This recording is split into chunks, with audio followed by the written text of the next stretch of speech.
Salve galera, Professor Marques com vocês, bem-vindos ao mundo da Química. Salve galera, nessa aula de hoje nós vamos falar na parte de cinética química sobre a teoria das colisões. O que seria a teoria das colisões? Ela explica a reação química com base no choque entre as moléculas reagentes. Todo choque efetivo leva à formação do produto. Mas o que seria esse choque efetivo?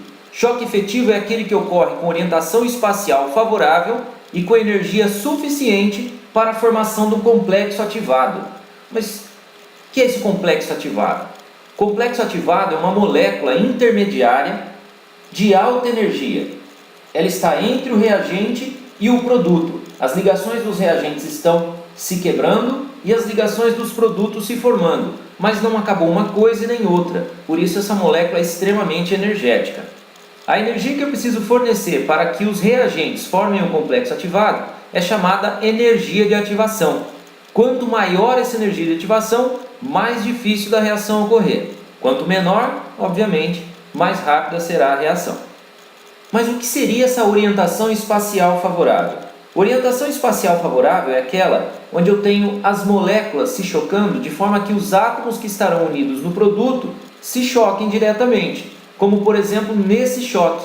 Perceba que os átomos que estarão unidos no produto estão se chocando aqui e os átomos que estarão unidos no produto estão se chocando aqui. Exemplos de choques não favoráveis seriam esses, onde não há o choque entre todos os átomos que estariam unidos no produto. Perceba que há muito mais chances do choque ser não favorável, não ter orientação, do que dele ter orientação, certo? Isso explica a dificuldade da reação química acontecer. A maioria dos choques que ocorrem sem a orientação espacial, ok? Pode haver o caso de um choque ocorrer com orientação espacial favorável, mas não ter aquela energia mínima necessária, não ter energia de ativação. Então o que ocorre é que os reagentes se chocam e se separam, mantendo-se na forma de reagente, porque não havia energia suficiente para formar aquele intermediário, o complexo ativado. Ok? Caso ocorra então um choque com orientação espacial favorável e com energia suficiente para que se forme o complexo ativado, nós teríamos então um choque efetivo. Os reagentes se chocando de forma correta, haveria ali a formação do complexo ativado caso nós tivéssemos energia suficiente para isso. Estariam então sendo quebradas as ligações entre os reagentes e formando-se as ligações dos produtos, originando-se assim o produto após a formação do complexo ativado. Ok? Então, o choque efetivo é aquele choque em que os reagentes originam um produto. Para isso, deve haver orientação favorável e energia suficiente. Tá ok? Todo esse comportamento pode ser analisado graficamente. Nós teríamos um gráfico que mostraria a variação de energia em função do caminho de reação, no qual os reagentes formariam os produtos. Só que, para que haja a formação do produto a partir dos reagentes, sempre haverá aquele máximo de energia para a formação, então, do complexo ativado. Aqui no alto, nós teríamos o posicionamento do nosso complexo ativado. Ok? A energia necessária para que o reagente forme o complexo ativado é chamada energia de ativação. Nós podemos analisar nesse gráfico também a variação de entalpia dessa reação. Nós teríamos aqui então o ΔH, a variação de energia entre o produto e o reagente. Nesse caso, nós estamos demonstrando um gráfico de uma reação endotérmica. Muito bem, conhecendo-se o mecanismo das reações, é possível a nós mexer com a velocidade dessas reações, desde que a gente conheça que fatores podem alterar a velocidade da reação. Para isso, nós vamos pensar que fator que altera a velocidade da reação é qualquer um que possa mexer no número de choques ou na energia de ativação da reação. Por que mexer no número de choques? Aumentando o número de choques numa mesma unidade de tempo, estatisticamente aumenta-se a chance de que esses choques ocorram com orientação espacial favorável. Que fatores seriam esses? A temperatura, a concentração dos reagentes, a superfície de contato e o catalisador. Para exemplificar isso, eu vou usar um amigo meu, professor de História, professor André Elves, que que é fã de Walking Dead. Então nós vamos considerar o André dentro de uma sala e ele tem que encontrar esse zumbi dentro dessa sala, caminhando em linha reta. Ao se chocar com as paredes da sala, pode trocar de direção. Perceba a dificuldade de encontrar esse zumbi aqui dentro. Então, o André caminhando, tentando procurar, tentando achar esse zumbi aqui dentro, e há uma grande dificuldade. Perceba que houve um encontro entre os dois aqui. Está aqui meu amigo André, junto com o André zumbi. Muito bem, de que forma eu poderia fazer o André encontrar o zumbi mais rapidamente? Eu poderia sugerir que ao invés de andar, ele corresse atrás do zumbi. Então, que ele fosse mais veloz. Dessa forma, ele encontraria com mais facilidade. Mas o que isso tem a ver com reação química? Nós podemos considerar as moléculas como se elas estivessem se procurando dentro de um recipiente. Se a gente fizer essa molécula correr uma atrás da outra, aumenta estatisticamente a probabilidade de choques. E como é que eu faço uma molécula correr? Mexendo com a temperatura do sistema. Trazendo isso para a química, nós teríamos aqui um sistema com reagente A e um reagente BC. Elevando a temperatura, nós aumentamos a energia cinética das moléculas. Dessa forma, elas estão mais velozes dentro do sistema. E além disso, eu ofereço aquela energia mínima que eu preciso para que os reagentes formem o complexo ativado e então dê origem ao produto. Perceba que ocorrem alguns choques entre os reagentes aqui dentro. Porém, esses choques ocorrem sem a orientação correta, sem orientação favorável, e não há encontros que levem ao produto. Mas, em determinados momentos, pode haver ali um encontro com orientação espacial favorável, como ocorre aqui, em que A se choca com B com energia suficiente, formando-se então AB e C. Mas note que logo na sequência um novo choque faz com que eu tenha novamente o reagente A e o reagente BC. Isso aqui explica um pouco daquela ideia que o seu professor explicou para você sobre equilíbrio químico, que reações podem ocorrer no sentido direto e inverso, mas isso aí é um outro assunto, ok? Então, o aumento de temperatura faz com que haja o quê? Um maior número de choques. Aumentando o número de choques, eu aumento a velocidade da reação. Isso explica o fato da gente guardar alimentos na geladeira. O processo que causa a decomposição dos alimentos envolve reações químicas. Se eu ponho na geladeira, menor temperatura, menor número de choques, menor velocidade de decomposição do alimento. Tá ok? Outro fator que altera a velocidade da reação. Vamos colocar aqui mais uma vez o professor André para procurar o André zumbi. Mas, e se ao invés de eu colocar um, eu colocasse aqui vários zumbis? Ficaria mais fácil ou mais difícil de encontrar? Olha só, quantos encontros já estão ocorrendo aqui dentro. Então, aumentando o número de zumbis, eu teria um encontro mais fácil. Tem um perdido aqui que não quer parar ainda. Mas eu teria um encontro mais fácil entre o André e os zumbis que ele procura.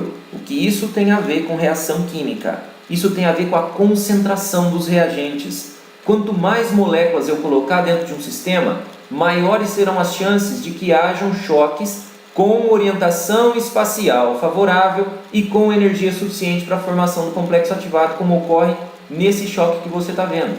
Então, um aumento de concentração, um aumento do número de moléculas dentro do sistema, aumenta o número de choques. Dessa forma, eu tenho um aumento da velocidade da reação, porque é estatístico. Mais choques, maior probabilidade de que esses choques ocorram de forma efetiva, dando origem, então, aos produtos que nós temos aí. Tá ok? Muito bem. Então, como a concentração afeta? O aumento do número de moléculas no mesmo volume leva a um maior número de choques, o que, consequentemente, leva a um aumento da velocidade da reação. Tá legal? Muito bem. Outro fator que altera a velocidade da reação química. Nós temos aqui o André para matar o zumbi. E para matar o zumbi a gente sabe que ele precisa de um tiro na cabeça.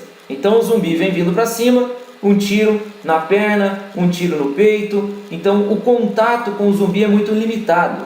Para que haja morte desse zumbi é necessário que haja um contato com a cabeça. Então, mais uma vez vamos ligar esse negócio com a química. O que isso tem a ver com química? Muito bem. Se o contato com o zumbi em qualquer parte do corpo dele levasse à morte, seria muito mais fácil matá-lo. Isso tem a ver também com as reações químicas na parte de superfície de contato. Quanto mais expostos os reagentes estiverem, mais rapidamente as reações vão ocorrer, porque mais choques eu terei. Aqui nós vamos exemplificar com ácido clorídrico nos béqueres e carbonato de cálcio em tamanhos diferentes. No primeiro caso em pó, depois em pedaços pequenos e no final em pedaços grandes. Vamos misturar aqui o carbonato de cálcio com o HCl em pedaços grandes. A reação que ocorre é essa que você está vendo abaixo. A evolução do gás é evidenciada ali pelas bolhas, tá? Por essas bolhas que estão saindo. Note que saem muito mais bolhas agora, onde a gente colocou já o carbonato de cálcio em pedaços menores do que nós tínhamos anteriormente. E em pó, olha a velocidade da reação. É o mesmo caso de você pegar aí na sua casa um efervescente, um comprimido efervescente daqueles antiácidos, em pastilha e em pó. Em pó reage muito mais rápido. Mas por quê? Devido à superfície de contato. Tá? Reagentes mais expostos entre si, maior velocidade de reação. Ok? Por quê? Aumento entre os contatos, mais choques, maior número de choques, maior velocidade da reação. Tá legal? Muito bem. Continuando, nós teríamos aqui mais um caso. Professor André procurando o zumbi. A ideia, ele precisa achar esse zumbi aqui dentro e tem que matar o zumbi. Perceba que o professor André está andando, tentando encontrar e encontra, mas não tem arma. Como é que a gente pode ajudá-lo? O professor André, fã de Star Wars também, podemos oferecer a ele um sabre de luz, certo? Então, dá uma ajuda para ele. Ele poderia matar esse zumbi sem nenhum tipo de arma? Claro, podia jogar ele no chão, pisar na cabeça dele, sei lá o que é. Mas, com uma arma é muito mais fácil. O que isso tem a ver com a reação química? Vamos tentar ligar esse negócio com a reação química. Dentro da reação química, há casos em que as reações ocorrem sim, porém de forma muito lenta. Então é necessário que a gente dê uma ajuda para que a reação aconteça. Nesses casos, nós estaremos falando de um catalisador. O catalisador, ele atua de forma a acelerar a reação química. Ele não faz com que uma reação que não ocorreria passe a ocorrer. Ele simplesmente acelera. Nós vamos ver aqui um exemplo em que nós temos água oxigenada e um pouco de detergente. Então nós temos uma solução de água oxigenada, peróxido de hidrogênio, detergente e corante, só para dar uma questão de cor. Nós vamos adicionar aqui o iodeto de potássio, que vai funcionar como catalisador. Perceba a velocidade da reação. Imediatamente começa a formação dessa espuma. De onde vem essa espuma? A decomposição da água oxigenada gera o gás oxigênio. Esse gás oxigênio que está evoluindo faz com que haja a formação dessa espuma, porque nós temos detergente ali dentro. Se a gente soprar com um canudinho, um copo com água e detergente, vai fazer bolinha. É o que está acontecendo aqui. Só que o gás que está formando as bolhas é o gás oxigênio que vem da decomposição da água oxigenada, que é um processo que ocorre naturalmente com a água oxigenada, mas de forma muito lenta. A adição do iodeto de potássio faz com que a reação seja muito veloz, formando ali aquela espuma que você viu de uma velocidade muito grande. Essas duas semi-reações aqui, essas duas reações, elas são as reações que explicam o que aconteceu ali em cima. Perceba que você tem o iodeto de potássio reagindo com o peróxido de hidrogênio.